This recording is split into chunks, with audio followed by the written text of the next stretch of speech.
Broadcast is now starting. All attendees are in listen-only mode. Okay, good morning, everyone. And we are beginning our week here with the morning sessions having to do with the special programs. And our usual Ask programs will be in the evening.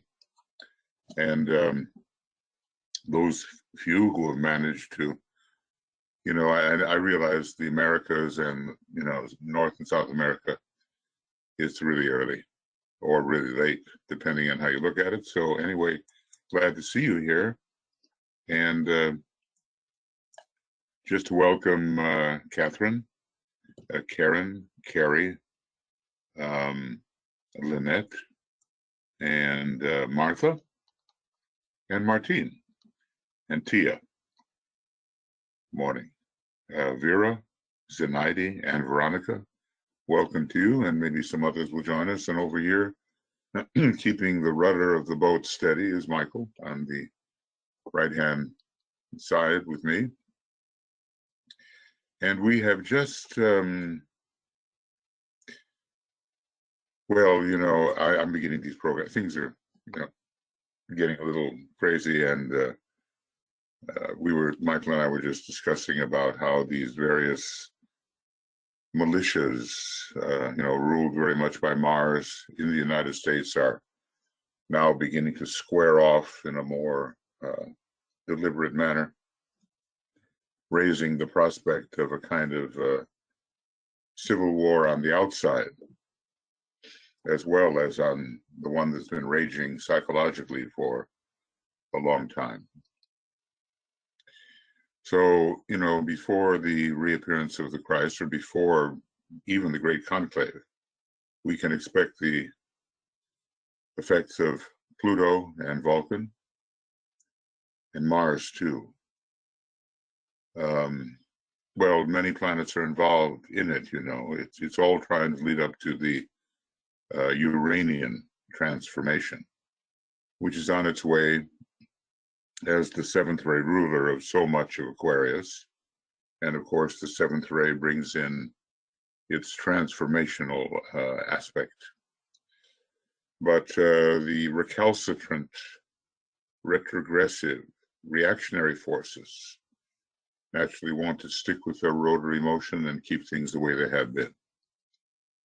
So we recognize that, maybe because our studies have taken us a little further, and because we're thinking about these things, trying to be intelligent about it. And as I've said, it's in the United States now, but it could spread if there is an unfortunate personality-based decision. So let's use our powerful second grade invocation.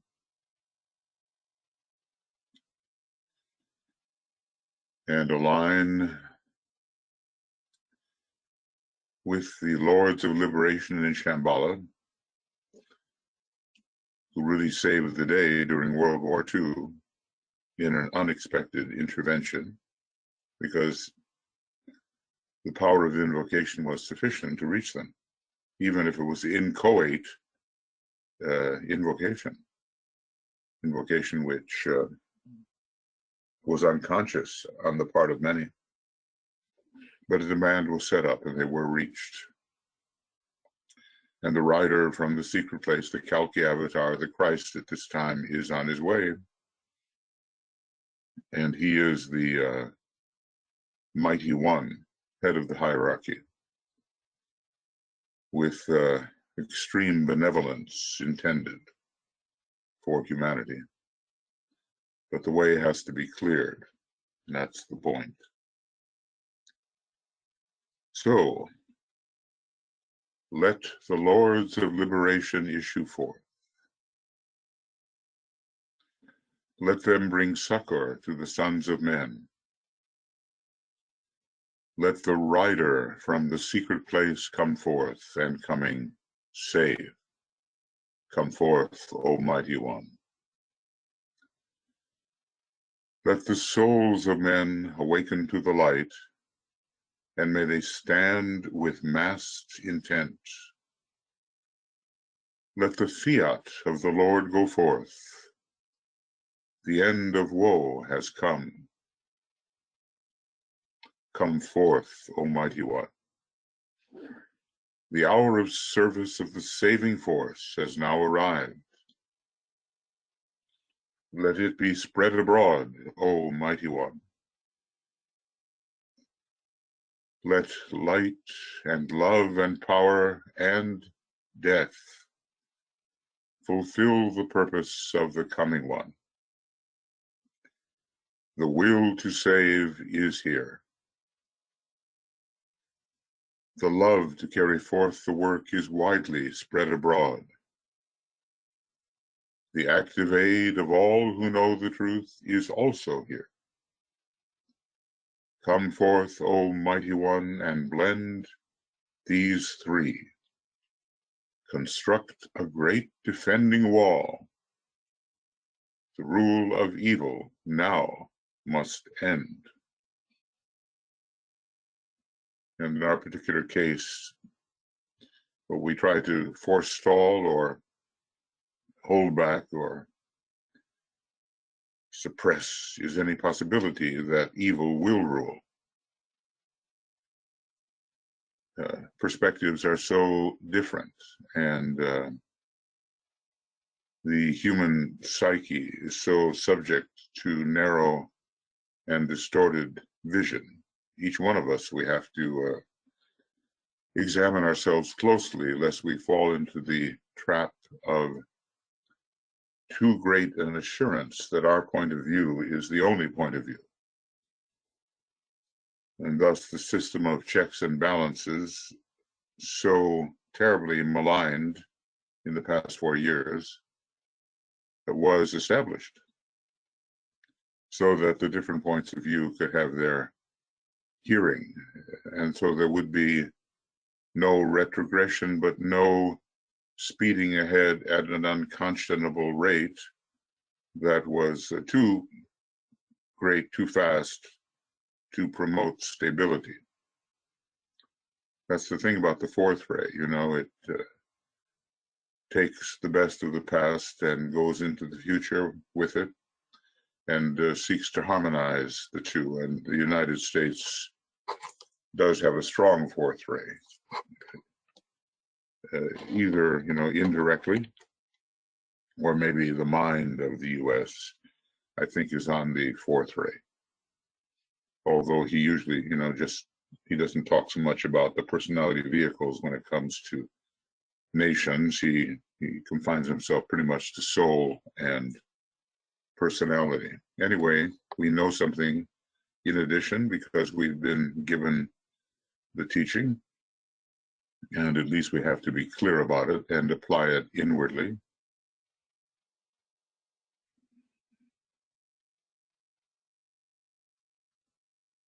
And I think, you know, maybe we can do some good. We've got just 3 weeks left till this election, which is really a global election in a certain sense, because it will have to do with whether humanity makes a choice for its own dweller on the threshold, or whether the angel of the presence gains in ascendancy.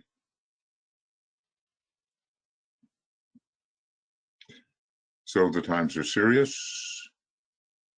Well, let's hope in the positive sense the times are serious, like as in the star, and we can follow that system of elevation and initiation. The times call for serious, surely. Okay. So thank you. And let's keep our attention where it belongs these days. We have many, you know, personal issues, of course, and we have to take care of them, but big decisions. We're in Libra, right? So big decisions are called for now. And does the hierarchy take sides? Well, Yes, they do. Especially after the 1930-something Goodwill Initiative failed in some ways to stem the tide of precipitation of the great inner war. Then definitely they took sides. Now, where are we here?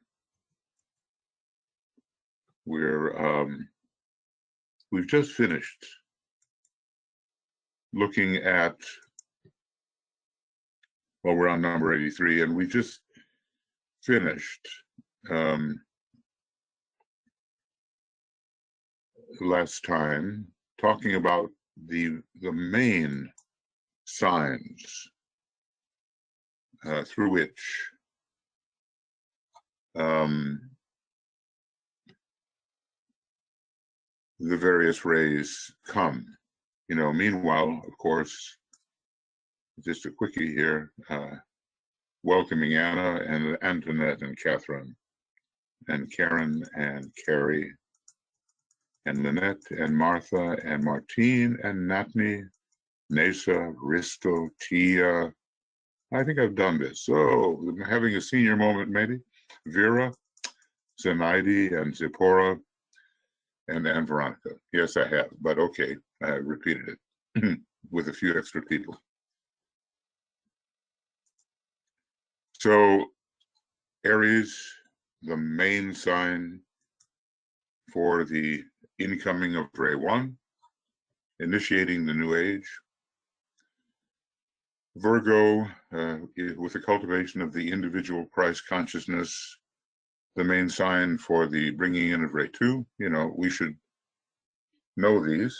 The more we can put reliably in our memory, the more we can see them, these items of information side by side, and the more the light will flash forth. For the third ray, as regarding the masses of people, it's Cancer, but regarding disciples, it's Capricorn. And for the fourth ray, Scorpio, humanity's sign. We are a warring creative hierarchy, but meant for harmonious expression monadically on the Buddhic plane. And when it comes to the fifth ray, it's now Leo, giving the distinction between the self and every other self, but it's meant to be very shortly, as we can imagine, as the age of Aquarius emerges, Aquarius, the major fifth ray sign. And there will be, you know, such a scientific technological revolution as to make our present capabilities look very primitive. And yet also a great renaissance is coming. And so both together, you know, the arts and the sciences flourishing. When it comes to the sixth ray, it's Sagittarius. And the seventh ray, Capricorn. So, you know, for weeks now, we've been looking at the ray triangles. And last week, we looked at the major signs connected with these triangles at this time, because those triangles are, you know, what he calls triangles in revolution. And at different times, according to the law of mutation, different signs rise to the top and are the commanding sign in any particular period. And that tells us something about the period through which we're living. Now, I know some of this is pretty small looking. What to do about that? I think the thing I'll have to do, at least for a little while, is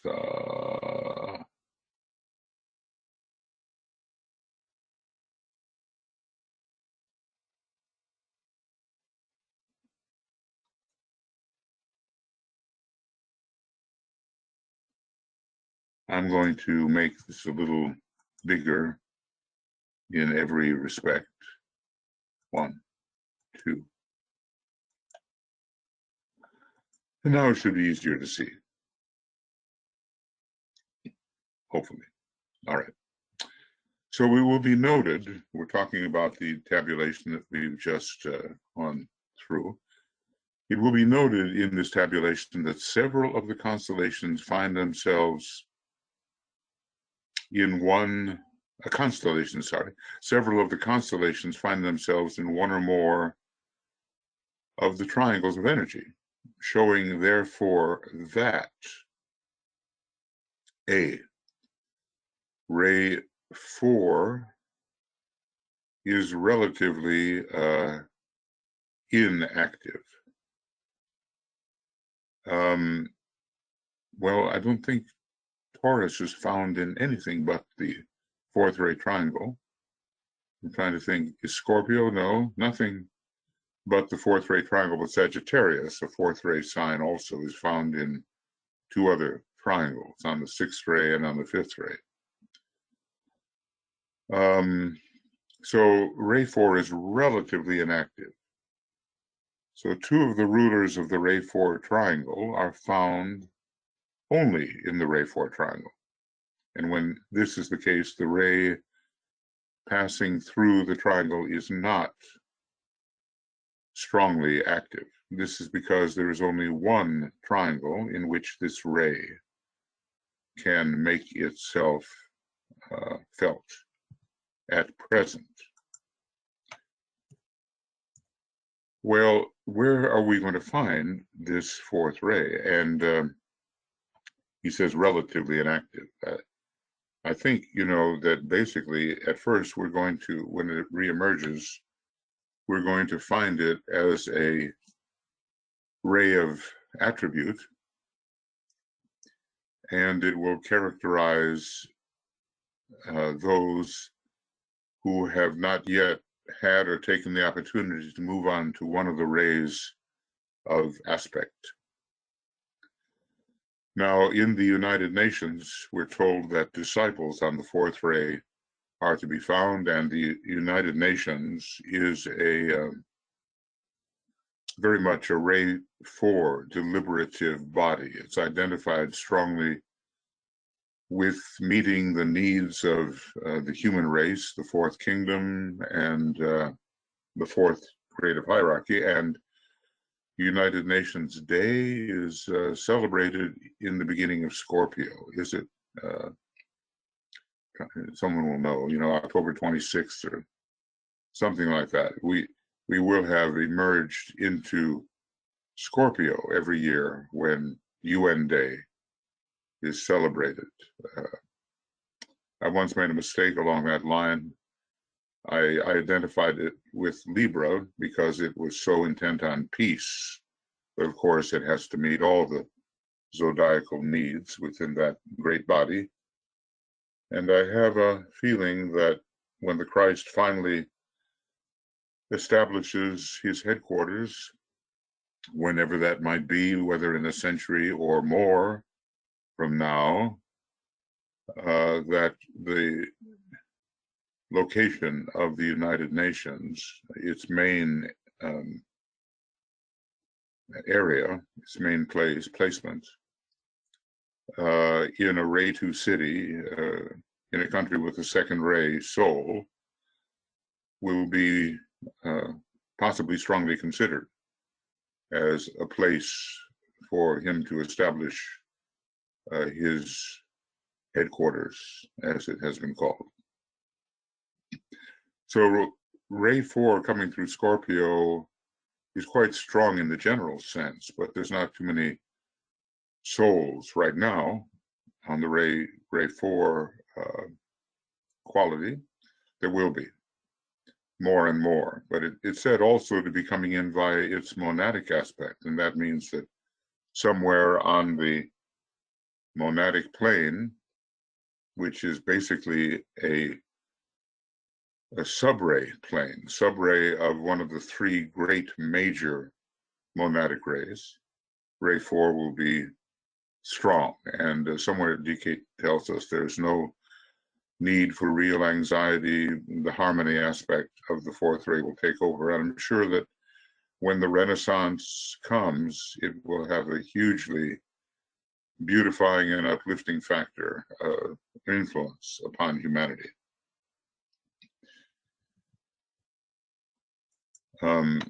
Ray 7, like Ray 1, is active through all 3 points. So Ray 7 is found, well, let's see, it's found in Aries, it's found in Cancer, and in Capricorn, active in all 3 points, even though Aries, interestingly, is the most potent and active.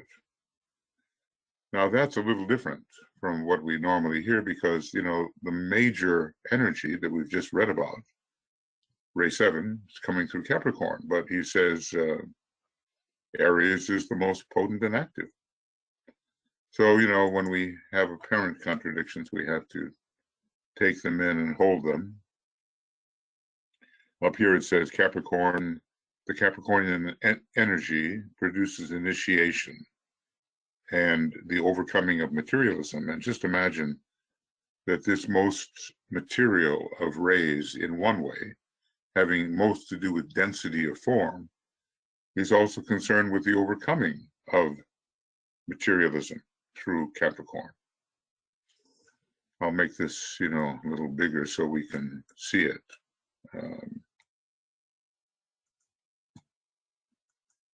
All right. So active through all 3 points, Aries, Cancer, and Capricorn. And he's telling us also that Ray 1 is active through all 3 points, but not Ray 4, not so active through Taurus at the moment, although you can imagine that when the time of beauty does arrive, Taurus, ruled by Venus as a sign of great natural beauty, will be prominent. Wasn't Leonardo on the 4th ray, maybe a double 4th ray even, a Taurus in the sun sign with Sagittarius rising? I think so. I forget where the moon was, but I have it, but I don't want to go searching for it right now. Okay, Ray 6, as might be expected, is equally expressive and effective, working through Virgo, Sagittarius especially, and Pisces. And powerful through all, but through Sagittarius most. It's presumably active in Virgo, Sagittarius, and Pisces, and is strong today because there's a preparation for a launch out of incarnation. And, you know, when a person's about to pass over, that's frequently, analogously, the way it goes. There's a great tightening of energy, as if you need that kind of thrust to enter another world. So that's why, you know, opera shows it to be the case. I'm remembering La Boheme and maybe La Traviata, these operas. Just before the heroine dies, she has a great burst of energy and she feels wonderful, and it's a sign not of recovery, but of launch into another world. So equally expressive and effective. And rays 6 and 7 are found very often in combination. We're told that ray 6 souls have often to choose the ray 7 personality in order to stabilize them and help them with the transition into the 7th ray age. Monadically, at least, and here's where we get the hint that there are 7 types of monads. He says those on the ray 6 monad will have difficulty during the ray 7 age, and they're really the only ones. So there's some practice given with ray 6 and ray 7 together. Very contrasting rays, and always in their blindness, in general, the ray 6 type has persecuted the more nature attentive ray 7. And a lot of the whole witchcraft trials and all of that was that persecution by ray 6 of ray 7. So again, these are all strong. And when the book was written, and will be strong until the first part, I don't know why I'm saying this, but of the 22nd century, which is, oh yeah, right, because it's 2117, that technically the vernal equinox, that Earth alignment, which determines the first day of spring and of autumn, is lining up with the first degree of Aquarius, 2117. When I say the first degree, I really mean the 30th degree, because that's how we enter. We enter backwards, as it were, retrogressively. And yet it's called the precession of the equinoxes. So ray 4, not too strong, but we're just on the cusp. And among disciples, that ray is found. Ray 7, strong in all 3 points. Ray 6, strong through the recrudescence, and oftentimes of qualities which are not especially admirable at this time, because, you know, the destructive side of the ray comes in later than its high point. The high point of the 6th ray hasn't been with us for a long time. Probably, you know, in certain times of the high Middle Ages, maybe that's when the 6th ray reached its high point. And since, is it 1625 or so, has been subsiding, going out of incarnation. All right, what else is to be said here? 5 of the constellations, Taurus, Gemini, Libra, Scorpio, and Aquarius, are only found in 1 of the various triangles. Taurus in ray 4, Gemini in ray 2, Libra in ray 3, Scorpio in ray 4, Aquarius in ray 5. So 4, 2, 3, 4, 5. 2 of them found only in the ray 4 triangle, Taurus and Scorpio. That's going to, those are very important signs with regard to the larger system in which we live, because we are part of the 7 solar systems, of which ours is one, and that's basically the body of expression of a cosmic logos. And in the last analysis, that particular assembly of solar logoi is ruled by Taurus Scorpio, with the issue of Mars coming through. So it's going to be sacral or solar plexus. We're in the middle either of a, I've oftentimes thought, a solar plexus, but there are sacral elements because Mars rules both, though specifically for the human being, the solar plexus. Associated with sacral center, yes. So these particular signs, Taurus, Scorpio, Libra, Taurus, Gemini, Libra, Scorpio, Aquarius, rule only at this time through 1 triangle. That's 5 out of 12.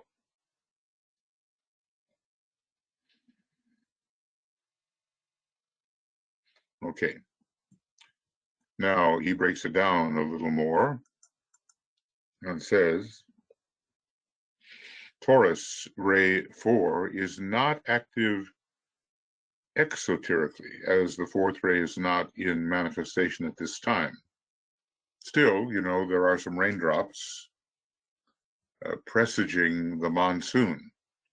Isn't that what Master K.H. said, that a few drops do not make a monsoon, but presage it?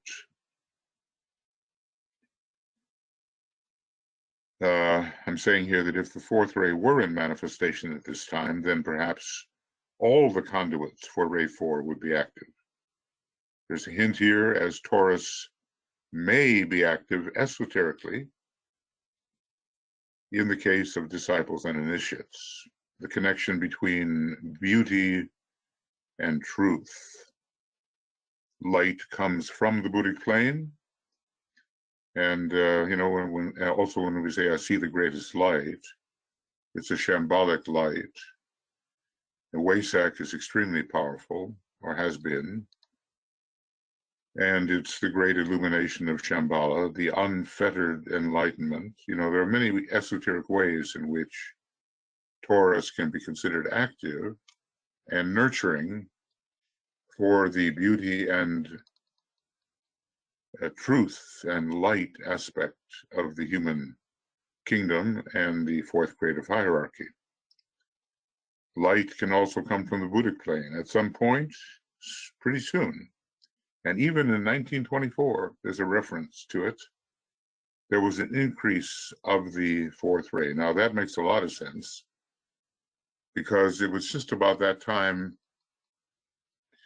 that the ashrams switched from the higher mental plane to the Buddhic plane, which is ruled by the fourth ray. So we have to, you know, follow the lines of numerical affinity. That's a general principle.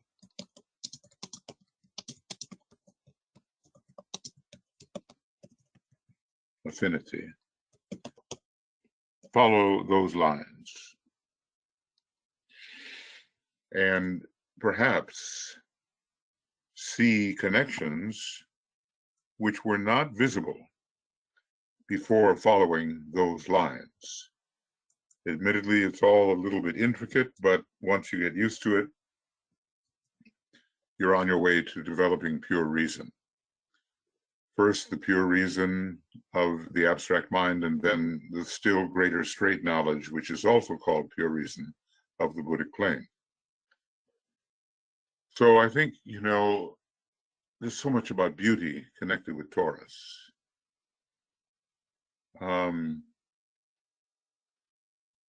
Yeah. There was, I'm trying to think, in the 19th century, an artist, was it Rossetti?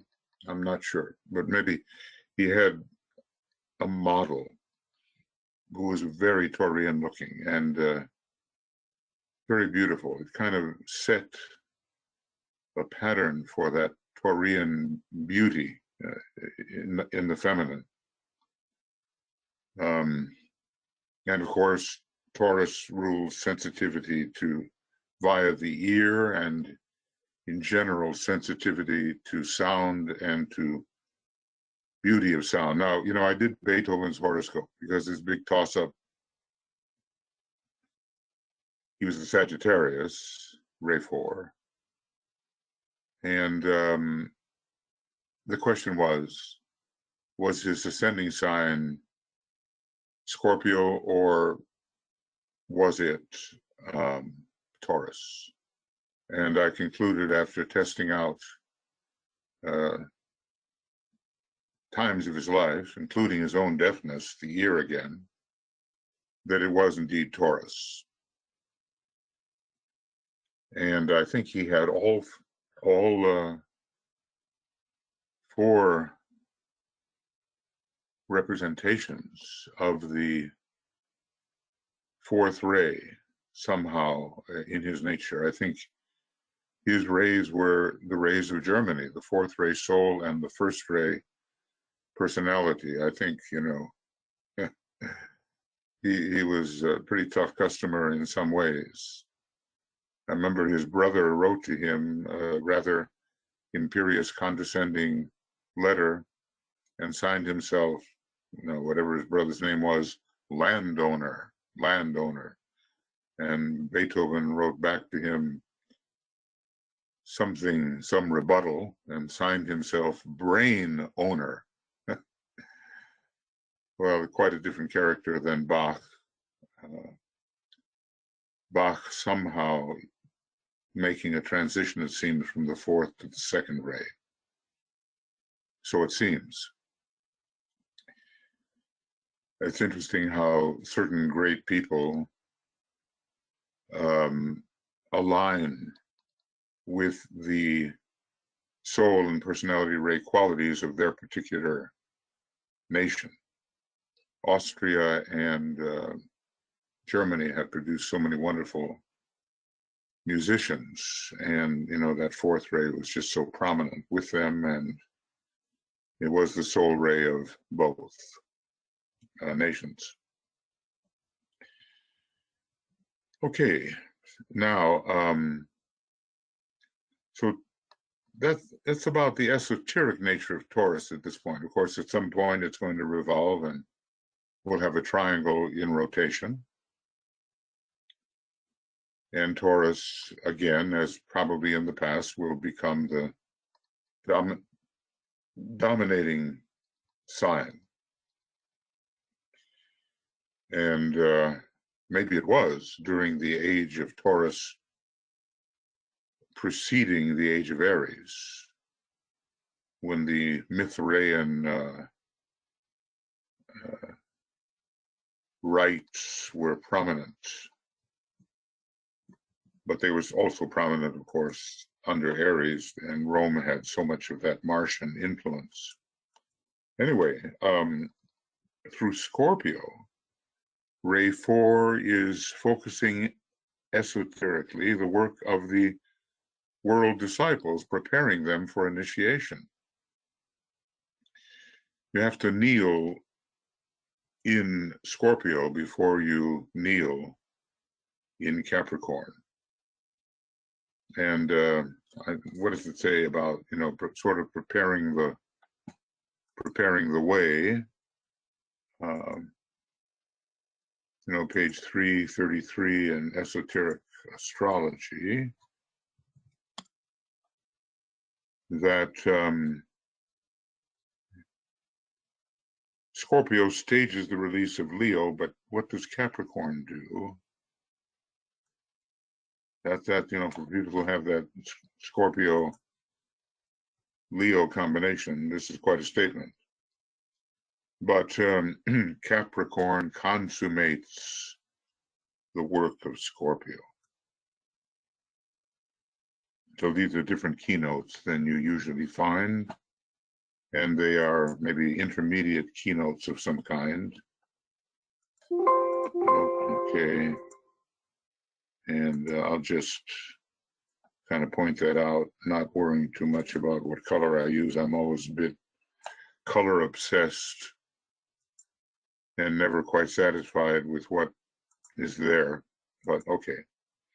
Capricorn and Scorpio definitely related, and both related to the underworld, related to Hades, which is in a way the realm of the astral plane, as believed in by the warriors of the time. After the battle, see you in Hades. It wasn't like hell. It was just the subtle world. Okay. So disciples are working in Scorpio. And when you have Scorpio rising, you have a real opportunity. It may last for a number of lives. The rising sign, as I've pointed out at some point, either 1 life or 7 lives. Sometimes I think it should be 9. Maybe there's no hard and fast rule, but you certainly can spend more than 1 life having a rising sign, which is found in 1 particular sign. Only maybe you progress through from the earlier part of the sign, first decanate, second decanate, third decanate, and so forth. And even right now, our Kurukshetra has been the Great War, and it been ruled by Scorpio, where the earlier war was Libra. So that's an esoteric focus too, and I'm asking, is there any, because that's an esoteric focus, it tells us, is there any exoteric focus of Ray 4? Well, certainly there's a lot of conflict dragged down onto the physical plane through Scorpio. But since it is not in incarnation yet, although coming up soon, it's not in its cycle yet, it's going to be coming through in its monadic aspect. What does that mean? Well, as I say, you know, we all have a secondary monadic ray that we usually call our monadic ray. It's one of 7. And maybe it's the first one of the monadic rays that we encounter before we know what our major monadic ray may be. DK is very careful about the wording about that, talking about the major ray of the monad. You know, I mean, that's really an ambiguous phrase. You don't know whether the monadic ray is always major or whether there's a major and minor monadic ray. I've gathered that there is a major and minor monadic ray. Gemini is only found in the triangle of Ray 2 at this time, I guess, and at this time, Virgo and Pisces are carrying the major task of transmitting the second ray energy because, you know, there's a cosmic decanate that is ruled by Pisces, just as there is one ruled by Scorpio and one ruled by Taurus, and they are respectively Scorpio on the first ray, Pisces on the second ray involving Christ, whereas the first ray involved Hercules, and Taurus on the third ray, so connected with matter and the earth. And its representative is the Buddha, who has the third ray monad, at least in one of its expressions. I think the submonadic ray, when I think of the Buddha, I think, you know, finally the ultimate monadic ray has got to be the second. I think so. But it remains to be verified. Today, the world is focused spiritually or materially. And the fluctuations of the pairs of opposites are much lessened temporarily. I guess this means there's a polarization and we're not going back and forth. We need to induce this going back and forth. We need to induce the struggle between the pairs of opposites so that at last the higher of the pairs of opposites may win. Gemini would contribute to that fluctuation, its mutation, you know. The most fluctuating sign, and by the way, the number of Gemini people that are presently found in government, both in the UK and the United States, is astonishing. You know, we're finding them everywhere. I mean, you know, President Trump, Vice President Pence, William Barr, the Attorney General, Boris Johnson, Prime Minister of England, and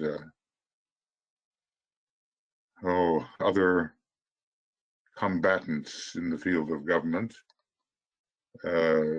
working with the battle of the polarities. This Gemini representation right now, Rudy Giuliani, you know, the Mr. Mayor, but seems to have been wasting his capital. Gemini. So I noticed this aggregation of Geminis, and I'm not mentioning there's so many more that I've run into.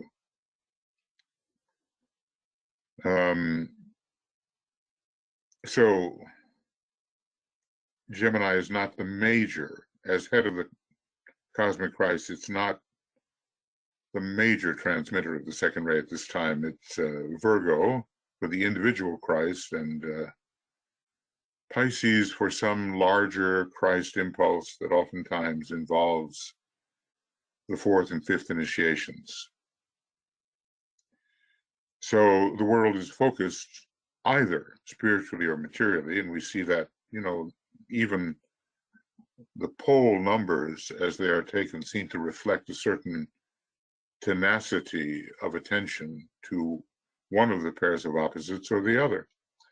And the fluctuations of the pairs of opposites are much less than temporarily. Gemini, therefore, is the inactive point of the triangle. And it doesn't mean that a triangle has to have necessarily only one inactive point, maybe two. But it is still potent from the esoteric angle on the individual disciple or initiate. And when you think about Master DK and as the messenger of the masters and all the Gemini related people that have helped him transmit his message, Alice Bailey, Sun in Gemini, Mary Bailey, Sun in Gemini, Foster Bailey, Gemini rising, other individuals, Gemini rising. So it's right in there in his work, very strong. I figure he has some kind of connection with Gemini and Taurus.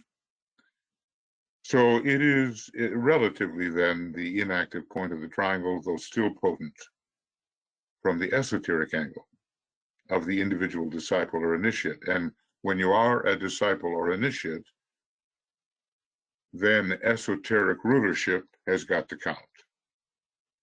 Okay. So, there's a question here, how much do these influences show up in an outer way, and how many of them may be reserved for inner development and not yet really precipitating?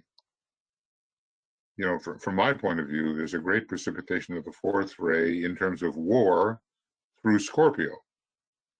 But we've also been told that Mars, in relation to Scorpio, reached its apotheosis in 1946, I think. And so the warlike conditions that those impulses that produce the precipitation of the war onto the physical plane have been abating since. There are many minor wars, but a great world war at least appears not to be as likely, unless, of course, it turned out to be a religious war against which Master DK warned us. It'll be so interesting to see his assessment of what has happened in the 70-something years since he has been writing. What about Libra? It's also found relatively inactive of the triangle of Ray 3.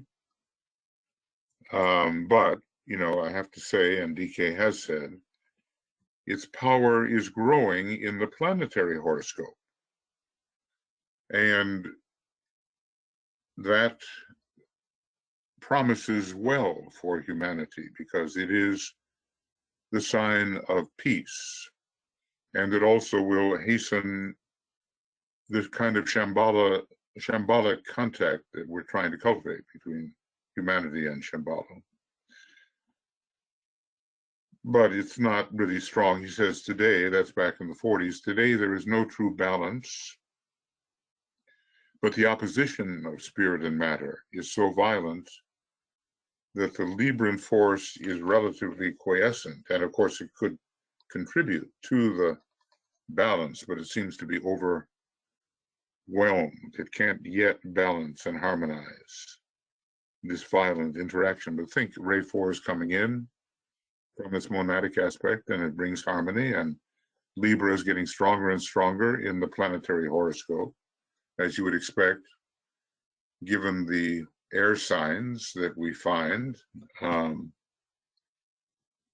in connection with Aquarius. So Libra will come in, and especially in the era of brotherhood, ruled by Venus during the last 720 years or so of the Aquarian age. Now, again, in the case of disciples, it's esoterically involved in all kinds of choices.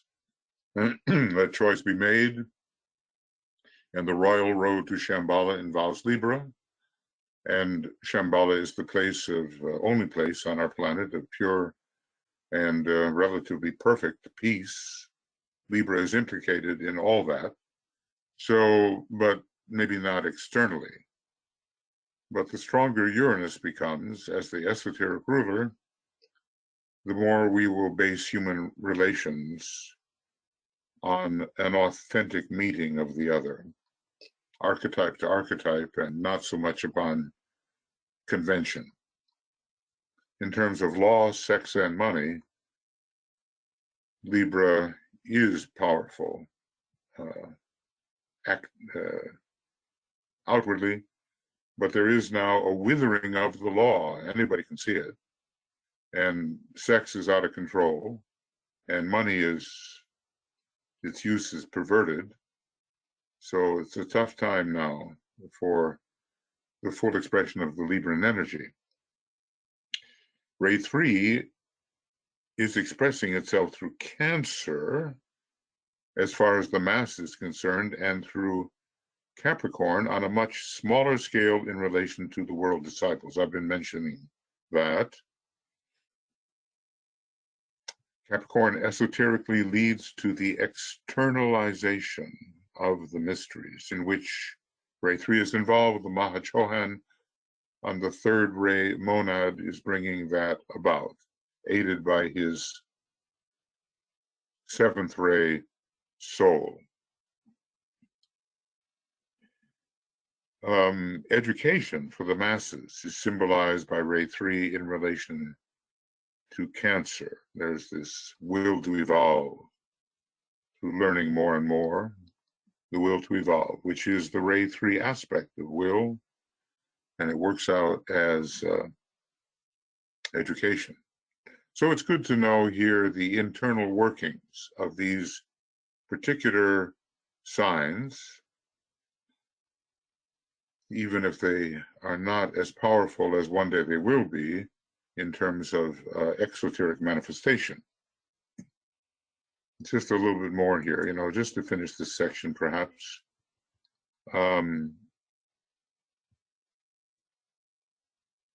Yeah, just a little more. Aquarius is not today the active point for the transmission of the energy of Ray 5, however, shortly, as the sun passes more fully into the sign Aquarius. We're in the overlap period. There is a 500-year overlap period when it comes to a normal equinoctial age of conventionally 2,500 years, or maybe more specifically 2,160 years, a kind of 500-year overlap period. We're in that.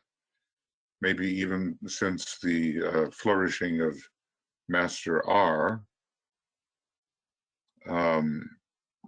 we've been in that Aquarian transitional phase, and the building up of atomic weaponry and our relation to the energy of the atom and all that is very Aquarian rather than Piscean. However, shortly as the sun passes more fully into the sign Aquarius, the triangle will again revolve. Let's get that picture under the law of mutation and bring the Aquarius point into the controlling position. So just kind of see how these triangles work. And maybe individually in our own microsystem, they work that way too. And we look for the higher energy to be the controlling point at various times. And those times having to do with the degree of evolutionary unfoldment that we have achieved. So what am I saying here? That if the two lords, one of a ray and the other of a constellation, come into a new and more intimate relationship, then there is a revolution in the triangle. This is my speculation. If there is a new relationship, one of a ray and the other of a constellation, then the moment for revolution comes. But it's so complex, and it has to do with the divine plan,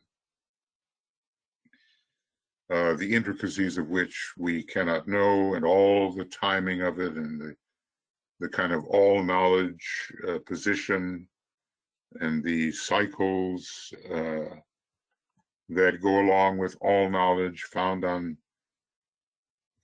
by those who have achieved the third subplane of the atmic plane.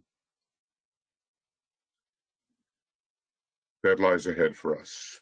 It is interesting to have in mind that ray 5 governs the evolution of consciousness.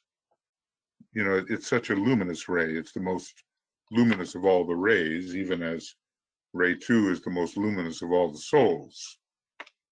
So it brings more and more light into consciousness. And, you know, Venus is a ray 5 soul, and for us anyway, relatively, it's got a tremendous luminosity with respect to bright objects in the sky. Venus being in a way the representative of Sirius, and so to the naked eye, Sirius is the brightest star, and to the naked eye, Venus is the brightest planet to us, relatively. So the evolution of consciousness through the revolution of its triangle, Leo, Sagittarius, and Aquarius. And we, you know, scientifically have to build up the consciousness, and France with its ray 5 soul and its Piscean sensitivity to inner subjective things will be, maybe, but most probably will be instrumental in that evolution of consciousness from a scientific perspective. Who knows what the day may be? Not immediately, but, you know, they're moving in that direction. So ray 5 from the angle of hierarchical effort, as I earlier pointed out. Ray 5 is the ray of initiation, and it gives the power to take initiation. And when you really take real initiation, which is not preliminary but solar initiation, you're under the initiatorship of Sanat Kumara, who is using at first ray 5 through the flaming diamond, you know, at the 3rd degree. Throughout human evolution, this major triangle governs the relation of humanity through the mind to the hierarchy. We think of it. This major triangle governs the relation of humanity through the mind to the hierarchy. And so I think, you know, that's the place for us to stop here, because we're going to talk about this triangle in terms of the history of humanity, and that's coming up, and it's a new subject. So it seems to me that this is a good place, page 492, for us to pause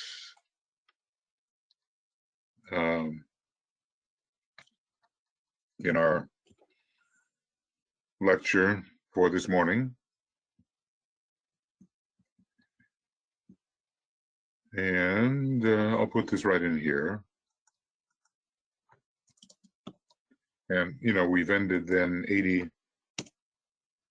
and so 490 to 492. And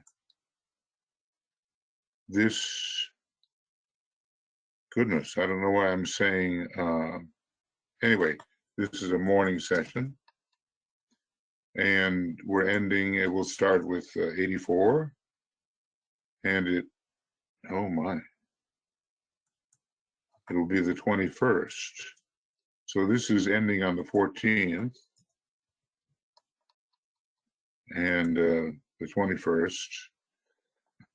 And it will be an evening session. Okay. Yeah, we're starting really a new section here to look at the fifth ray triangle in relation to the development of humanity. We've all been on all the rays, you know, one way or another, except perhaps maybe our personality has not yet been on the ray of our soul. But if it's one of the conventional mental rays, 1, 4, 5, then even though we might have a soul on 1, 4, 5, we could have a mind on 1, 4, 5. But at some point, he tells us in the 50s of the Glamour book that it is unlikely that on the mental plane, the soul ray and the mind ray would be the same. He does give one example, and that's on the first ray, but it seems to occur at a point later in evolution. All right. So, you know, hopefully, I know Michael would tell me if I was not audible, so this hasn't been a pantomime. I'm getting good with when my microphones go at doing long programs in pantomime. It's a bit discouraging, but okay, you know, just get yourself a good headset. Now let's take your thoughts and your comments about what we've been discussing, mostly those 5 signs, Taurus, Gemini, Libra, Scorpio, and Aquarius, which are found only in one triangle each. That's what we've mostly been discussing today. So, Michael, if you'd give me a hand here, and I am looking for hands, and I am looking for questions or comments in the chat box. okay.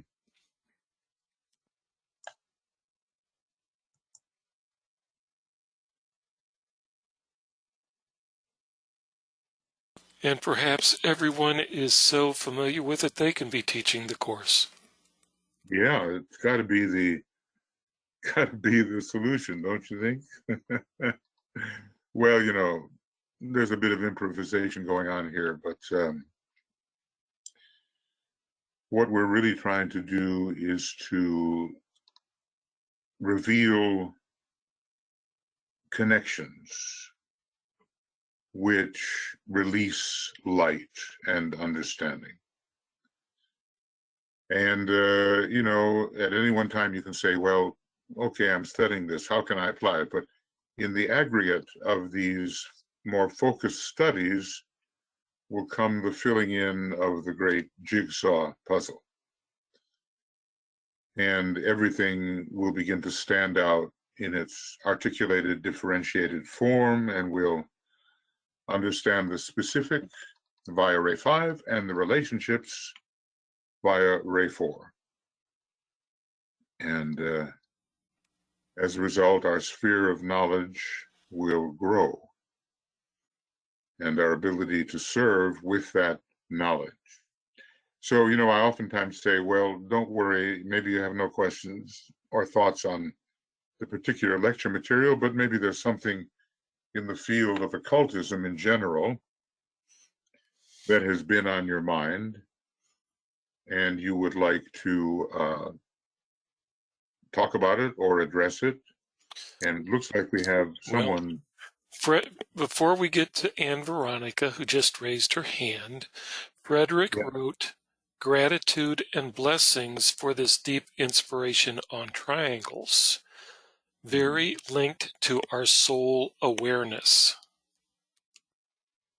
Thank you, Frederick. The soul is also called the triangle. And, you know, there are symbols for the soul, and the triangle is one of them. And the true ego, with a capital E, is the spiritual triad. So there we have actually a correspondence. I would say the 5-pointed star and the triangle are two symbols for the soul, or for that type of consciousness which is ours in the higher self. A lot of study is required to make the links, but using Mercury again, Mercury, a very ultimately Ray 3 planet, I think, monadically speaking, Ray 5 and 3, whatever it is in the soul. Mercury helps us make the links and introduces us to pure reason, so we can handle Mercury. We just study very hard the particular and the particular, and then we link these two particulars, or 3 or 4, however many. We establish the more focally we establish the particular, or several particulars, the more the light shines through when we attempt to link them. So Master DK, he's the messenger, and he's much associated with Gemini, but naturally also with Mercury. And he does play the role of Mercury. I think maybe Master KH plays more the role of Venus, with his love of the arts and his music and all of that.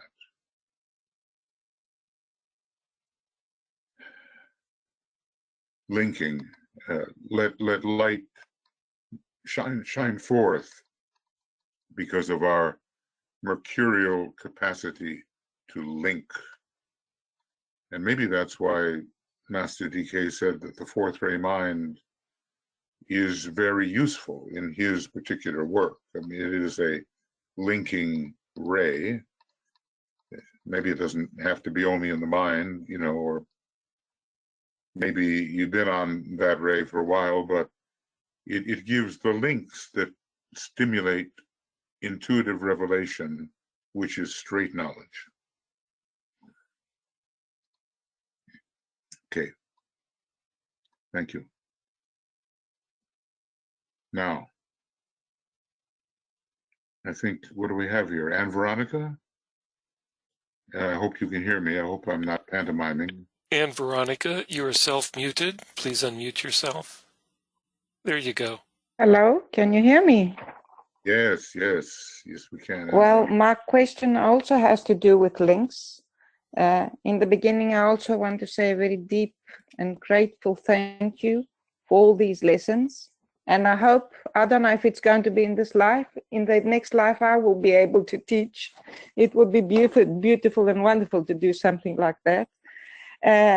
It's more of a thought than a question that I want to ask. In page 333, you showed it the last time. I'm in Cancer, and I was reading it, and I was trying to find the connections between the signs, the constellations actually, and I saw that he left out signs that weren't all connected. Most of them were connected, but some signs were left out. I mean, Virgo was with Aquarius. Aquarius brings out what Virgo nourishes, but they weren't all connected. I was trying to find the connection to see if there's a story behind it that connects them all. Now, today you showed another template.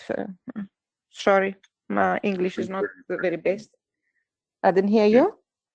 Yes. And yes, I was wondering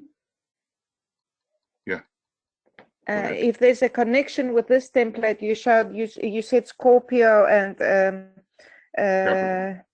and Capricorn are connected. Maybe that's the rest of the story that I haven't found yet, and I can connect all the signs or constellations. I wouldn't want to say signs altogether. This is my one question. And the other one, you said that we have these triangles that turn around themselves, and only one might be might be strong, all 2 or 3.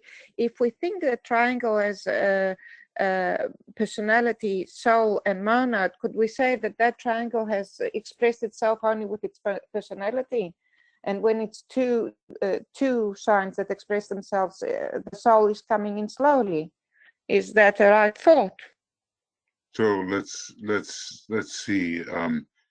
The DK tells us that the connections offered on page 332 and 333 are different somehow than the usual connections in astrology, which are quadruplicities and triplicities. You know, like with cardinal fixed mutable, there are connections. And with fire, earth, air, and water, there are normal connections. But the ones that he gives us now, let's see if we can find what he says about them,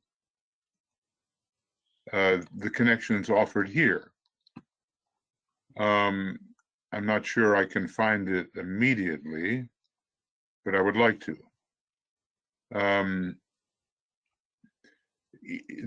Of course, this does help us understand the 3 stages of development of a human being in relation to the signs. Let's see if below is what I'm looking for. Yeah. Yeah, okay, here it is. This is what we want to know. You will note that these relationships between the signs are not those of the opposites, but intermediate signs, and therefore mark the intermediate period of relationship and not consummation, as is the case when such opposites as Leo and Aquarius and Cancer and Capricorn are considered. You know, the quadruplicities, like, you know, the cardinal quadruplicity, fixed and mutable quadruplicities. These relationships that will be found create quite definite geometrical forms. I once analyzed the kind of triangles that seem to be created when, or the relationship, the astrological aspect between them. Some are sextiles, and some are in conjuncts, like Virgo and Aquarius. You know, it's called the quincunx. And I thought that, you know, that was interesting.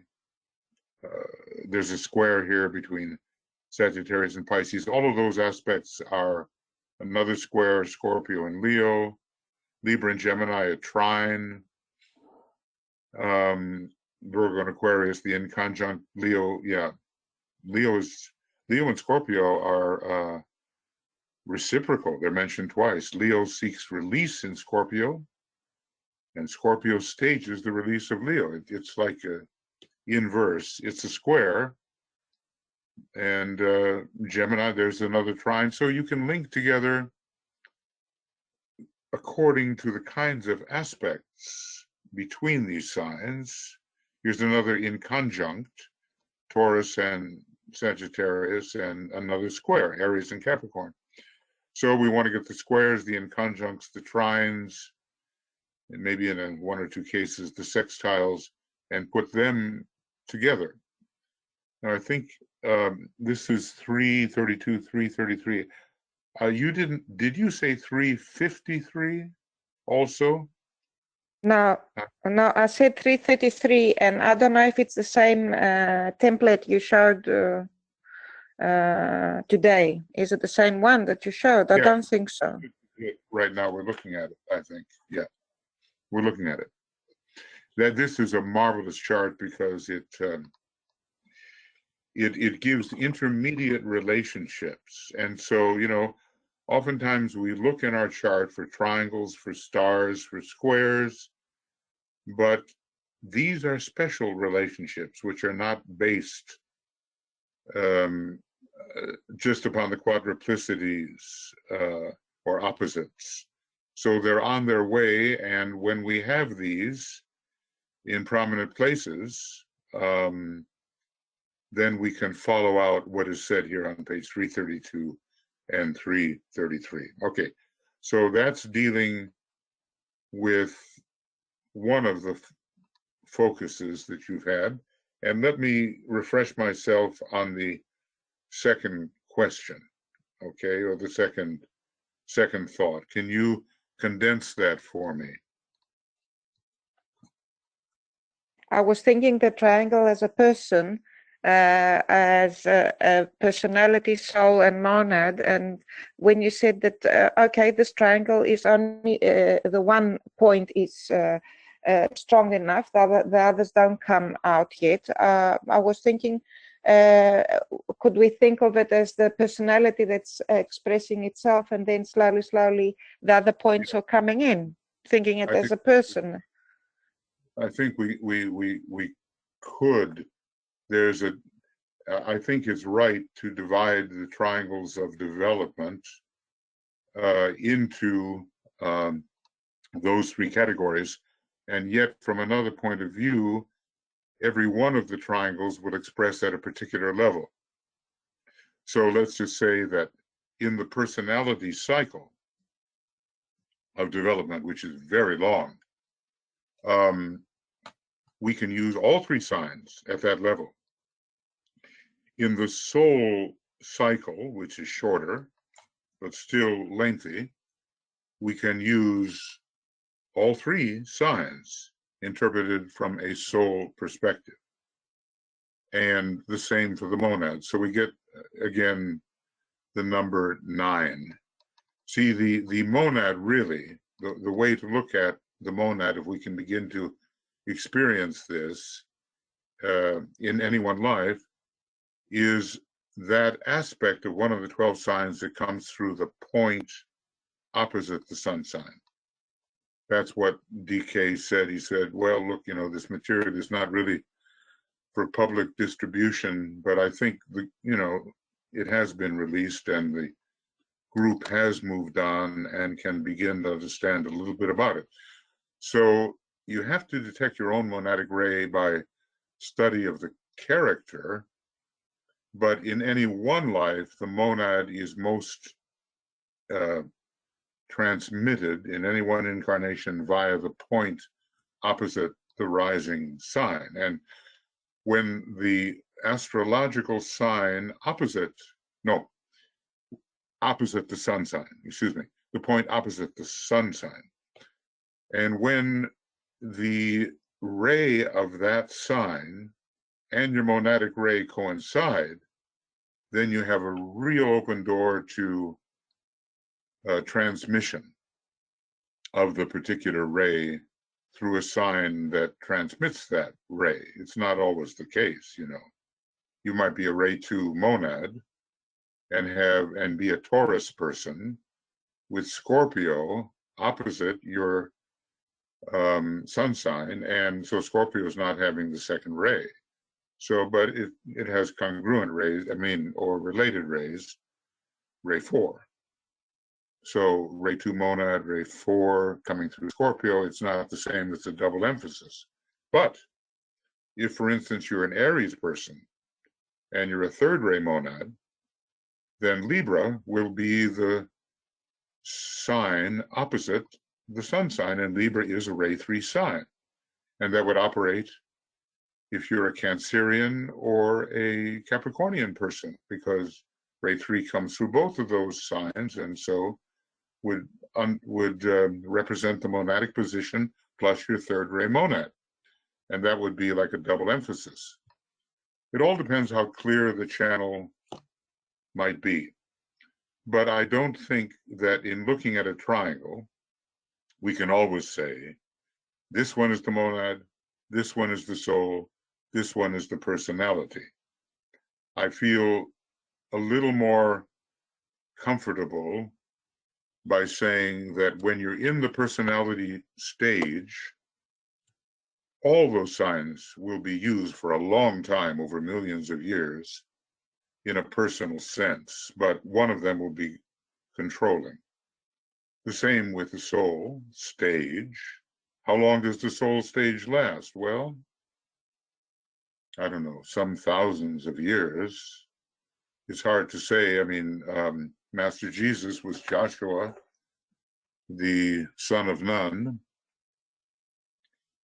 and his great battle related to Jericho was 4,000 years ago. He was a second degree initiate then.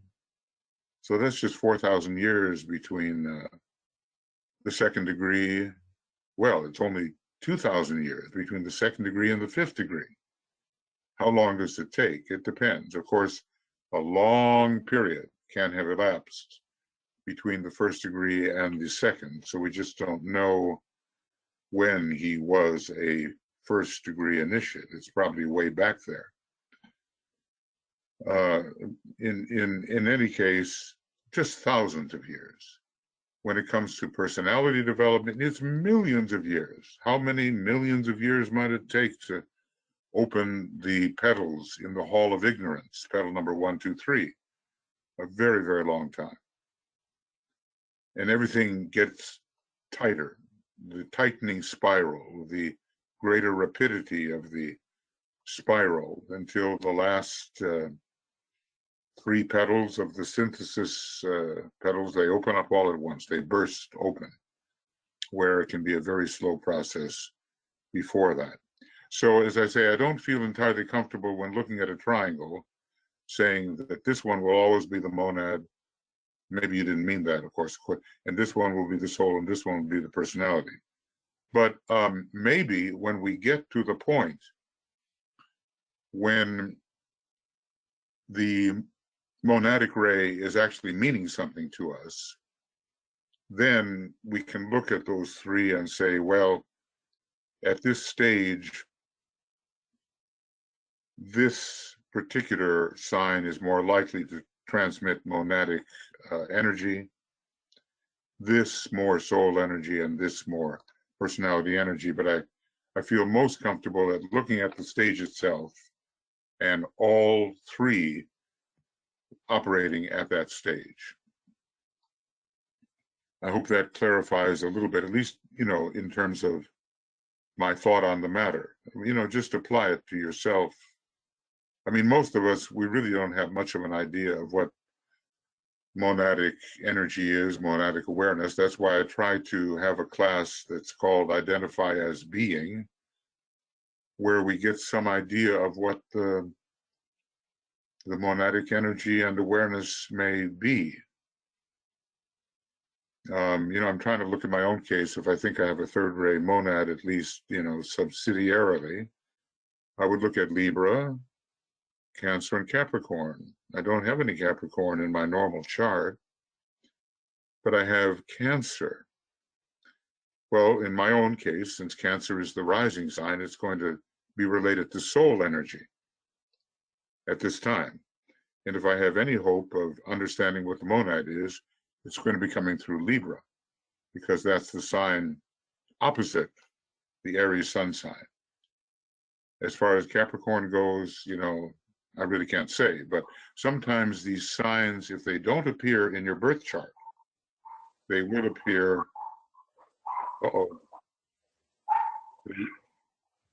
Is a dog barking somewhere? So sometimes, no, it's just the speaker speaking. Okay, the sign will appear in your animation chart, an inner heartbeat chart, or in your conception chart. We call it these ABC charts. There's animation, which is the second internal chart. There's B, the birth chart, which is your third chart. And there's C, the conception chart, which is your first chart.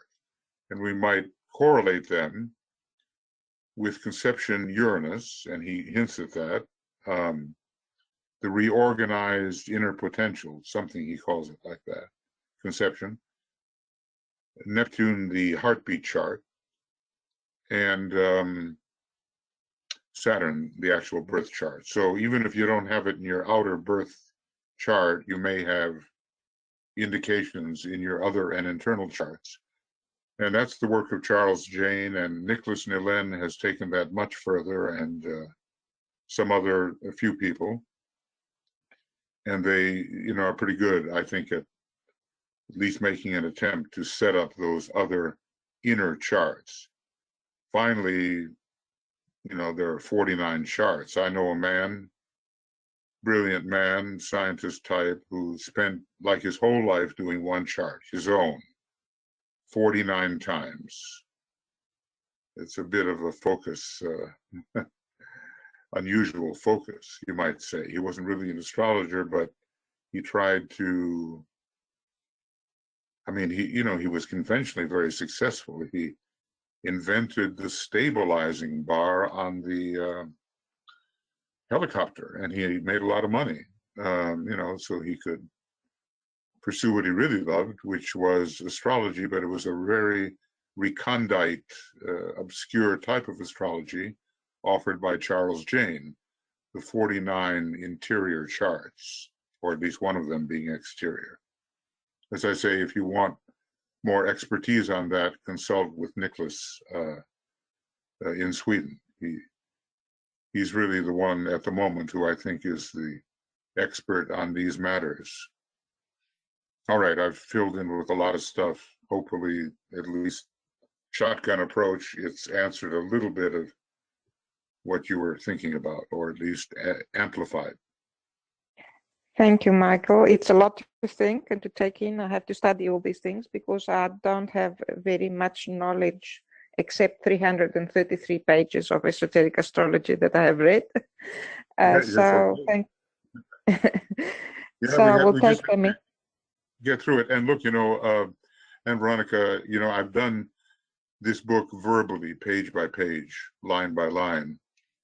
So maybe some of the things that are said in those 70 or 80 tapes or whatever they are might be useful to you. Well, I have studied up to webinar number 20, but life is so hectic sometimes that I stop and I start again. But I am studying all these things and listening to them. But it's so many things that I'm listening. Yes, I am listening. I have gone to Esoteric Astrology number 24, I think. Yeah. It's with the hierarchies there.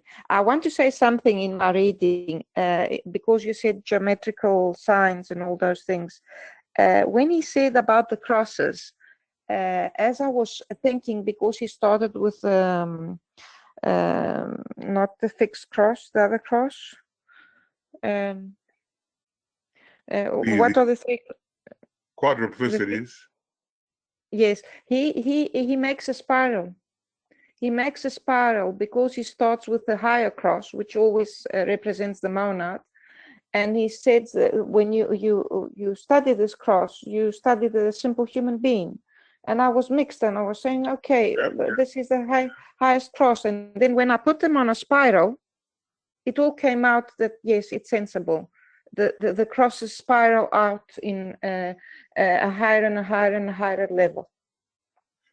I'd be very interested in that. Yes, he seems to turn everything upside down, and he says when you study the earlier development of the human being, study the cardinal cross. Yes, and that's what he said, and I was mixed up. Yeah, I know, I understand that, and me too. And the mutable cross would be for disciples, and fixed cross for initiates. And so he rearranges things, and maybe there's a key, and maybe what you've been doing, reveals what that key may be. What I would just do, probably how I am, is I would just look at people that I think are earlier on, and does the cardinal tell me something about them? People who are middling in discipleship, what about the mutables? And then initiates, what about the fixed? I mean, I would just probably do it very simply, but if you have some kind of key that reveals why he says this, that's great. I mean, we can investigate it. So thank you for that thought. Thank you, Michael. Thank you very much. You bet. Okay, Michael. Next, Karen asked, could you say more about the Lords of Liberation? I think they are shambolic beings. There are three of them. They resonate to the keynotes of the air signs, and we can identify them as the three main ideals of the French Revolution: liberty, equality, fraternity. Liberty, Aquarius; equality, Libra; fraternity, Gemini. And some of the characters found in Shambhala are not of this earth. They basically have associated themselves. They are more solar systemic beings that have taken up temporary cyclic residence in Shambhala, such as the Spirit of Peace and the Avatar of Synthesis. Neither one of them is a planetary being in terms of our planet. The Buddha appears to be. I can't say about the Lords of Liberation. Maybe I haven't studied it enough, but they presently operate from Shambhala, and the demand of humanity during the darkest days of the Second World War, when it looked like humanity would be overrun by the forces of evil, that demand, oftentimes wordless, voiceless, inchoate demand, reached them. And they responded, and DK says he's not allowed to tell how they responded, but that basically they deflected the thought current regarding atomic energy and atomic weaponry away from the demanding minds of the Axis scientists and towards the demanding minds of the Fifth Ray Ashramic group, which worked in New Mexico and basically developed the atomic bomb. It was going to have to be developed because the cat was out of the bag, and the secret about how to do it was current and accessible. So they basically, in some way, because of the demand, deflected it away from the enemies of humanity toward the friends of humanity, who were working together under the Fifth Ray Ashramic purpose in a top secret process in New Mexico. And there have been a lot of stories about this group, and I've visited, Alamogordo was where it was, the bomb was tested, but it was just a local city, because I lived in Santa Fe, and you didn't have to drive very far. And the minute I hear the name, I'm going to remember it. But it's where all that work took place. So they're very high beings. They think in great generalities, and they have to be reached by the mass invocation. They cannot simply be importuned by the individual. It's a much larger thing, and they're still operative, and they will be very operative during the Aquarian age, because the air signs will be emphasized, and they are associated with the air signs. I can't say they're necessarily associated with the three synthesizing planets, but let's just say Uranus for liberty, that much. But when it comes to equality, it's more Venus, and fraternity, it's more Mercury. So we have friends in high places. And under the law, they look for the opportunity to help. And that's, of course, what we're trying to do here. That the Lords of Liberation issue forth in a second battle with fascism and Nazism and the humans dwell around the threshold, which is trying to precipitate a war. I mean, we've got, it's a smaller case, but in the United States, we have people trying to precipitate a race war.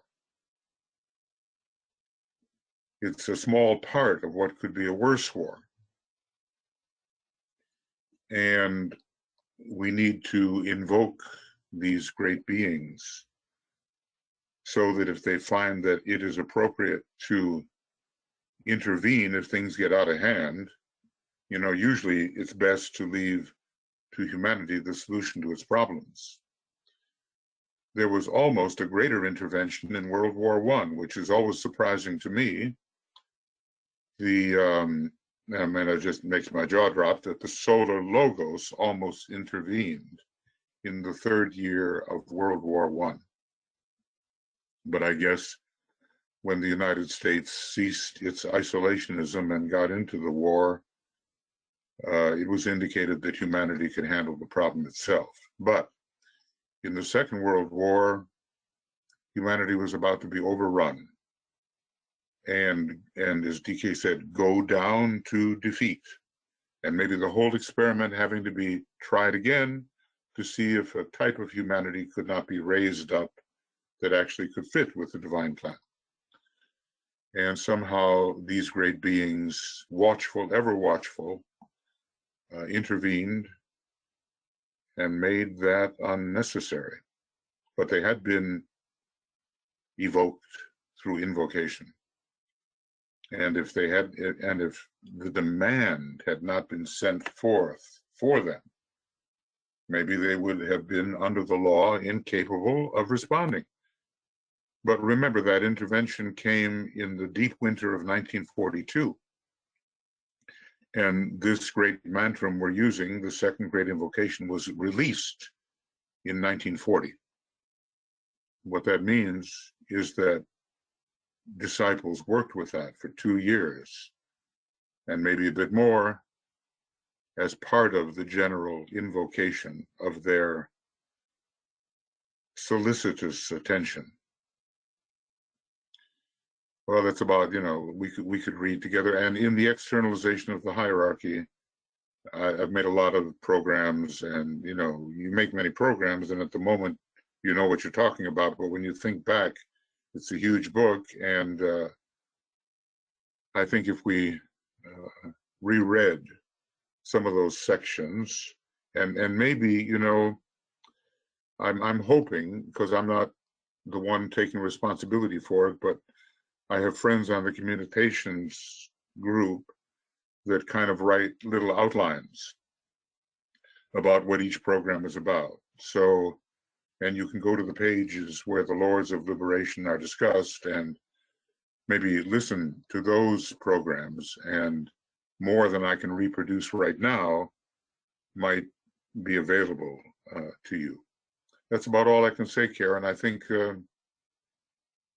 the attempt right now is to precipitate a world war, which will end humanity as we know it. And we're using that invocation as part of an inner esoteric effort to fight against that tendency and fight for the emergence of the good. And it's important, very important, and we do it. We do it. And so Karen said, "Thank you. We need the friends in high places." yeah, friends in high places. Yeah, I have a couple more things I might be able to write you about, you know, but for the moment, I just let it go. And Frederick wrote, "Let us try this Mercury relationship." Yeah, well, under DK, we learn it. He's really Mercury. I mean, you know, just the way the Buddha. Bud is another word for Mercury and wisdom, and there's the Buddha too. And Mercury can indicate the transcendental mind. So when we study DK, if we are mercurially inclined, you know, and I mean, in your chart, I think you know, got some of those signs that really have strong Mercury on one level or another. Then we learn what Mercury is all about. But DK doesn't ignore Venus either, because all of the information he's giving us about the angel of the presence and the solar angel, all of that is very Venusian. So he doesn't ignore that approach either. And maybe before long, he's going to write about Vulcan. He's already written plenty, but the day of being able to stand in spiritual will with massed intent, a Vulcanian process, is coming. I think monadically, Vulcan is Ray 4, not Ray 1, as it is in the soul. And that'll be part of the new unfoldment. But we don't have Vulcan yet. It hasn't been discovered. And usually these planets are discovered when humanity is ready to exercise or express their meanings. There's a nice synchronicity there with the discovery of Uranus, revolution, Neptune, all the spiritualism, and even anesthesia. And Pluto, drastic purgations associated with World War II. When humanity is ready, the planet is discovered. Okay, what else? Anything? So Frederick said that this Mercury relationship to which he was referring is from an inner inspiration from the soul and not a mental thing. Yeah, because Mercury is operative on 5 levels of mind. Concrete mind, son of mind, abstract mind, transcendental mind, nirvanic mind, all the way up to the atmic plane. So some of those locations are very inner. Yeah, Mercury has a lot to do also with the outer normal mind, but it represents soul mind as well, the so-called son of mind. In its connection with Virgo, it can be outer, it can be inner. And certainly we need it in the abstract mind to draw the big relationships that DK sometimes calls pure reason. And then it's the intuitive transcendental mind on the Buddhic plane, and then the kind of mind that the Buddha represented from the nirvanic plane. Mercury has a role to play there. It's got a sub-fifth ray monad in my estimation, and an ultimate third ray monad. And, you know, is still more occult than Venus because it's older and very much connected with the previous third ray major solar system. So it's an inner thing also, as you say. And NASA, NASA's hand is raised. You are self-muted, NASA. Are you able to unmute yourself? There you go. I think so. There you go. Okay. Several times you've mentioned the spiral, and then 3 things came to mind. One was like kind of a flat spirally thing, which I kind of didn't think really was what you meant. The other is like, you know, DK talks like the sun sweeping through the cosmos, and it kind of was like as we spiral around the sun, as the sun spirals through the, you know, universe, that kind of a spirally thing. And then the other was more like a vortex, which I kind of like, or none of the above. When you well, I think you know, on at least 2 of those, we have some basis. We can create these vortices, which are essentially vacuums, which allow communication, and the spiral motion is involved in that.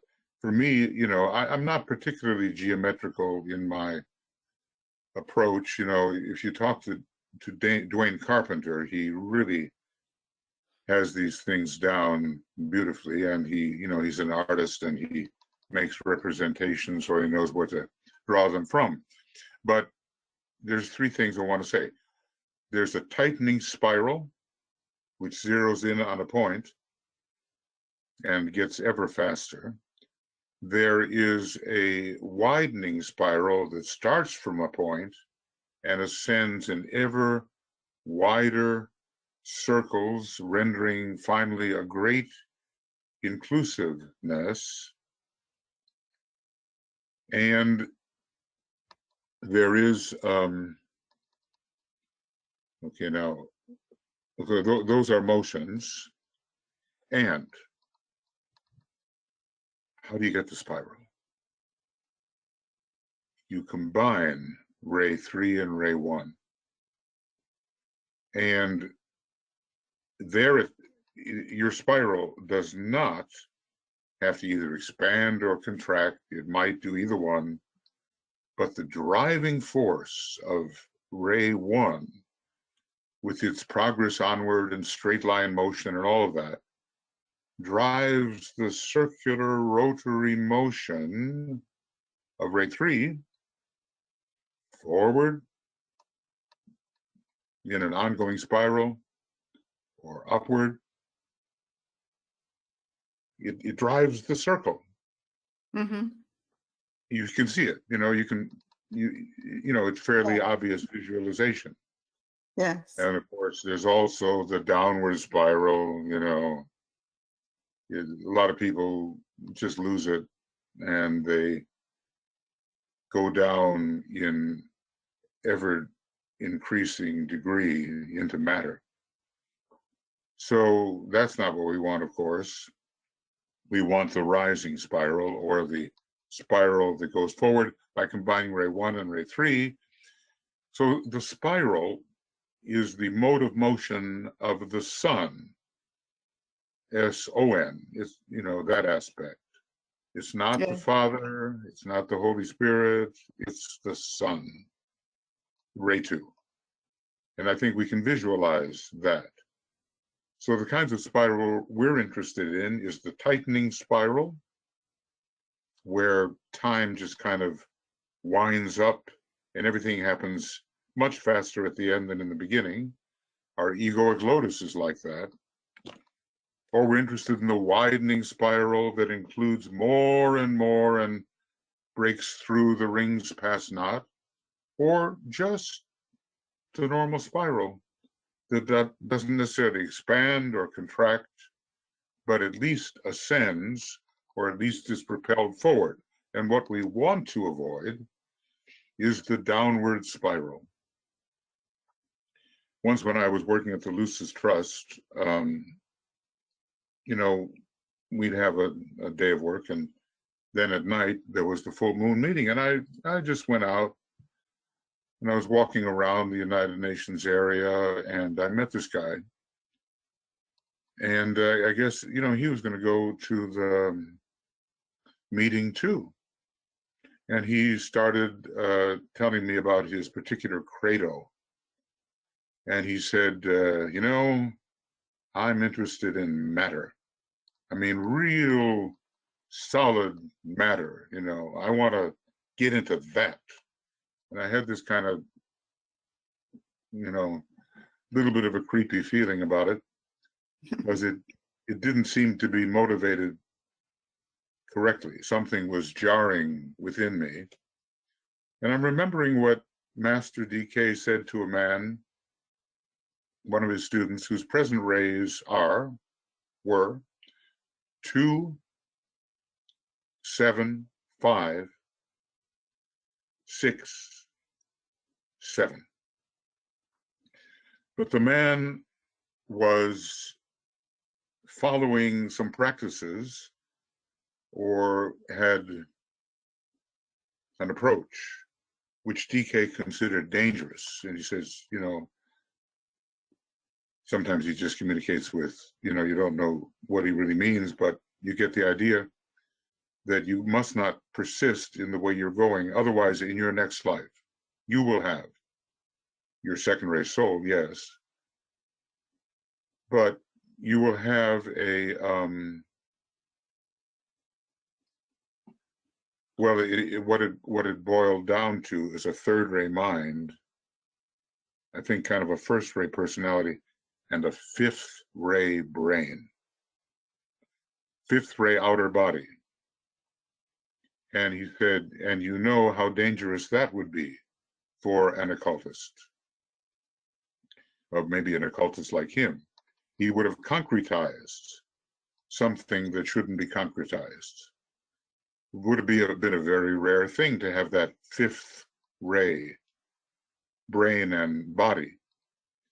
And I just had the feeling with this fellow I met that he was kind of headed in that direction. Let's go backwards. Let's study the permanent atoms. Let's really get back into matter. And DK has been warning about that vociferously, that you don't want to go backwards, and that would have been part of the downward spiral. So we don't know. This man was a chiropractor, the one who was in his group and whom he warned about, okay, first ray personality, third ray mind, fifth ray brain.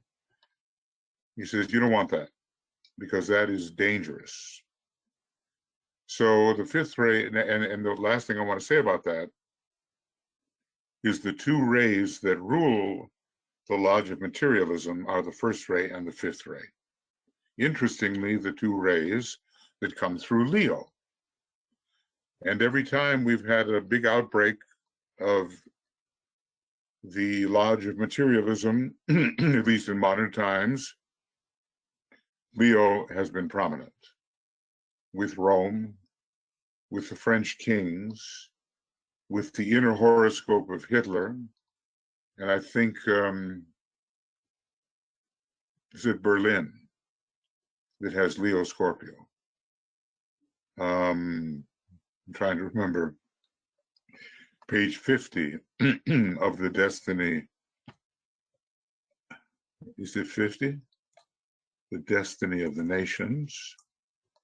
Let's see if I can find that. Anyway, Leo, the most human of all signs,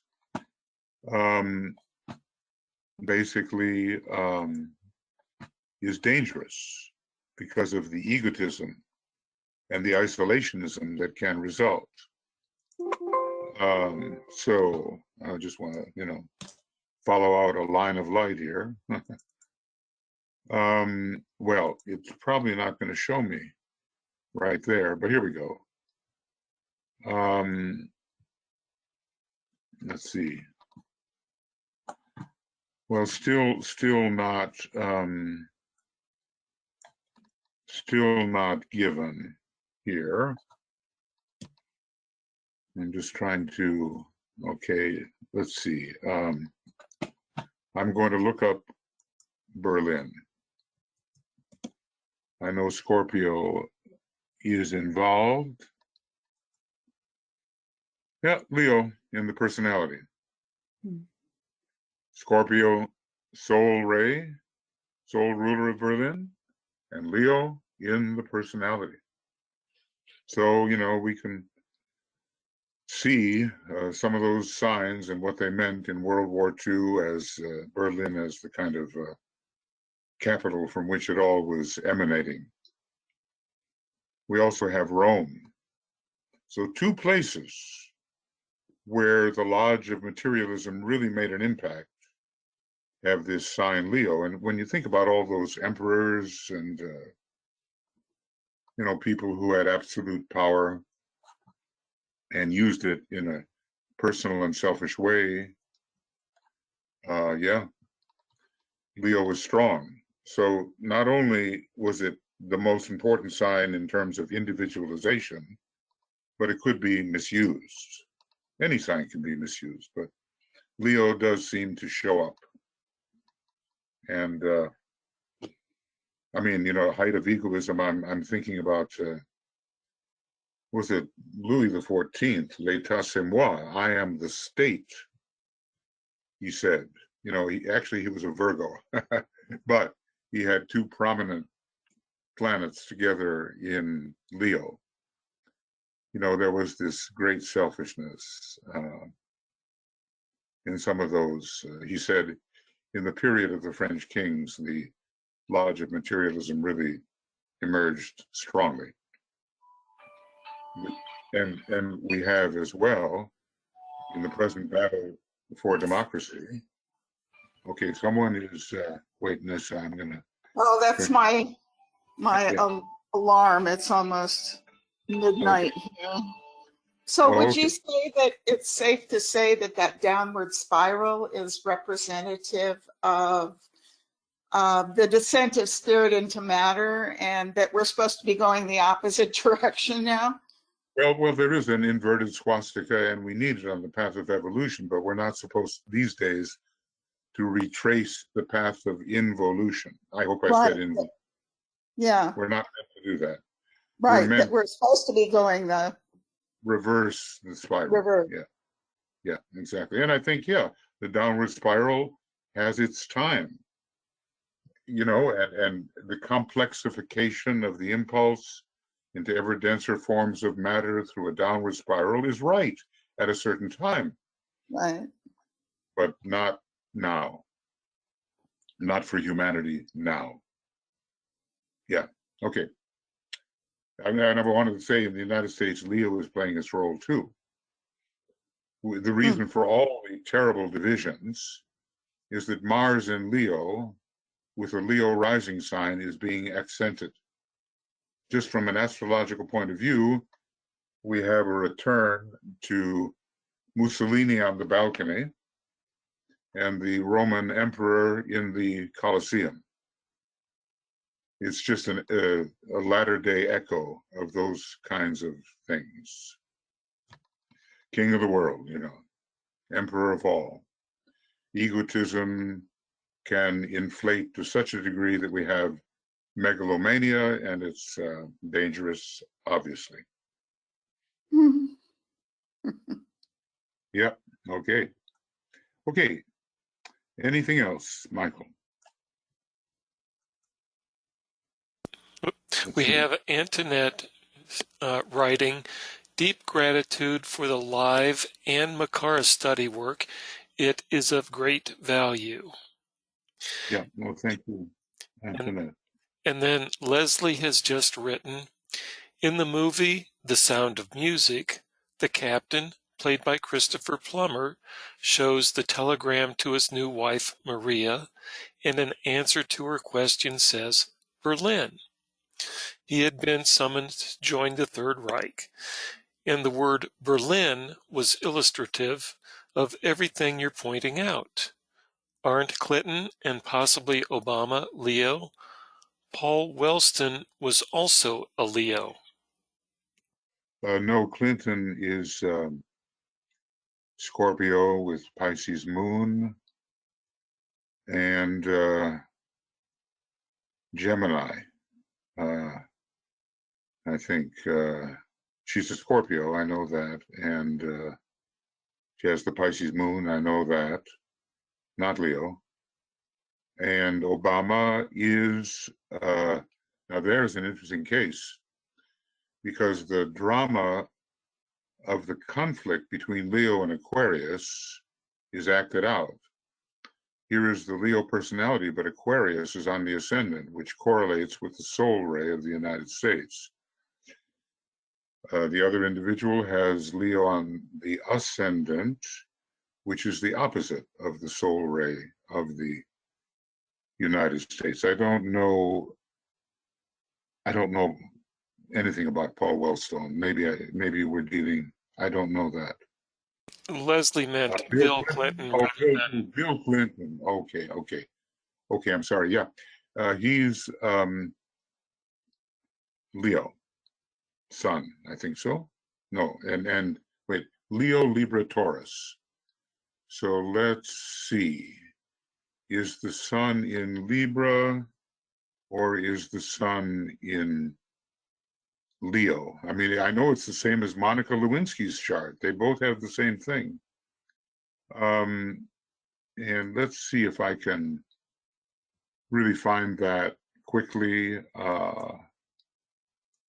Be interesting to know. I mean, yes, Leo is strong, but then what's the soul ray? See, that's the question there. What is the soul ray in his case? What is the development?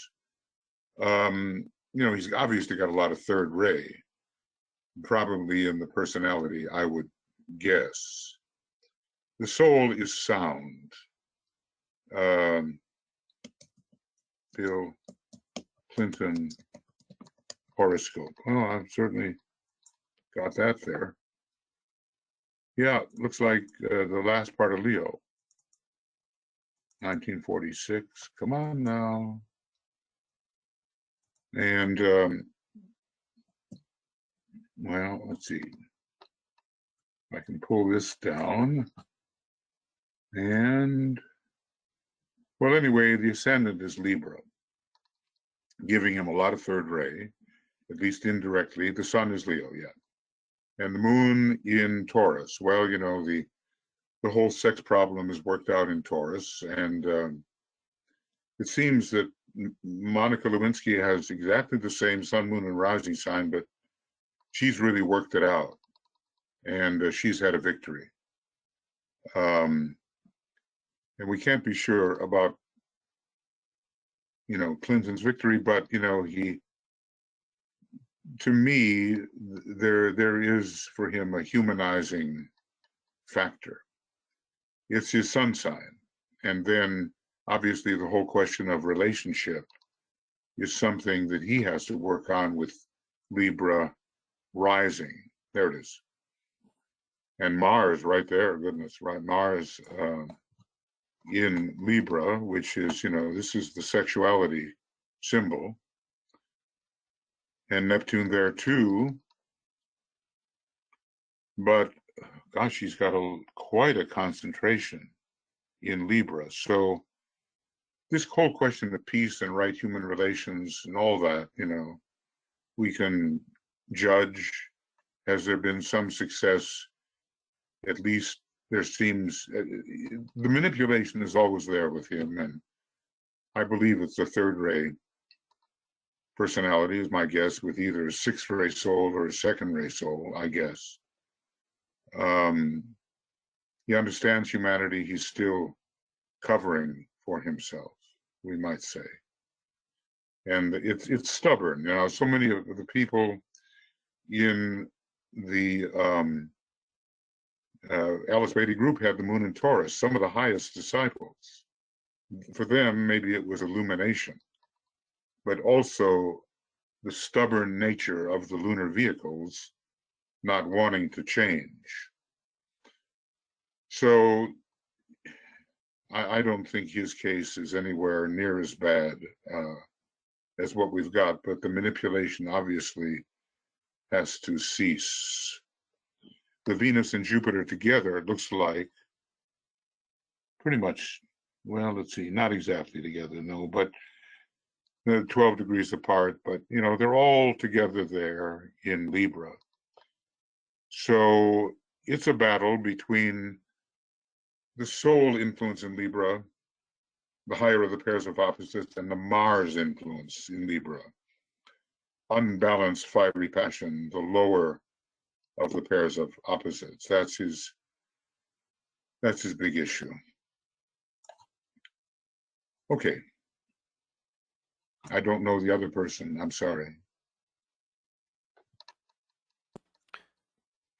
And there are no other hands raised and no other comments or questions in the chat box. Okay, well, good, because we're right on time then, and more or less on time. And let's just close with the great invocation. Now, later tonight, we'll have normal triangles broadcasts. And tomorrow in the morning, identify as being, and then reappearance of the Christ broadcast in the evening. And then on Friday, Cosmic Fire morning and Soul of Nations. I've been working on France, actually. Fascinating country in its relationship with so much in Europe and with the United States. I've been going through what he says about France. and that's in the evening. No. Yeah, that's in the evening. And then on the weekend, well, we also have the new moon coming up, don't we? What day is that, Michael? You have one of your meeting there? The new moon is Friday. Okay, well then things may be a little different. I know we're cutting out one program, and I forget which it is. We're cutting out the evening program because we've got the Esoteric United Nations at 1 p.m. GMT, and then the new moon work at 6:30 p.m. GMT. And those are on Zoom. We can't have four. We can and have, but maybe you shouldn't have 4 programs in one day. So if you want to join the Esoteric United Nations and are willing to kind of take your stick-to-itiveness pledge, come and join us. We always have room for a few pledges, which means just a promise to stick with it, basically. Okay, great invocation.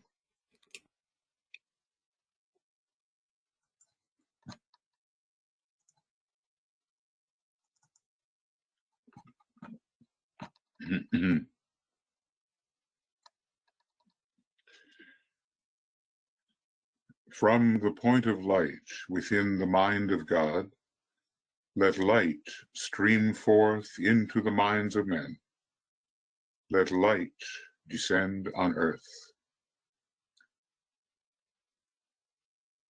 From the point of love within the heart of God, let love stream forth into the hearts of men.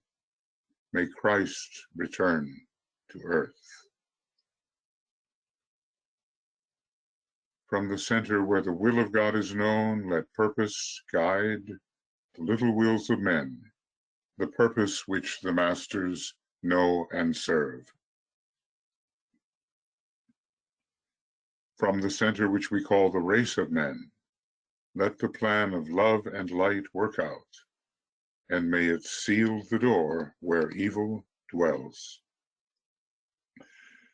Let light and love and power restore the plan on earth.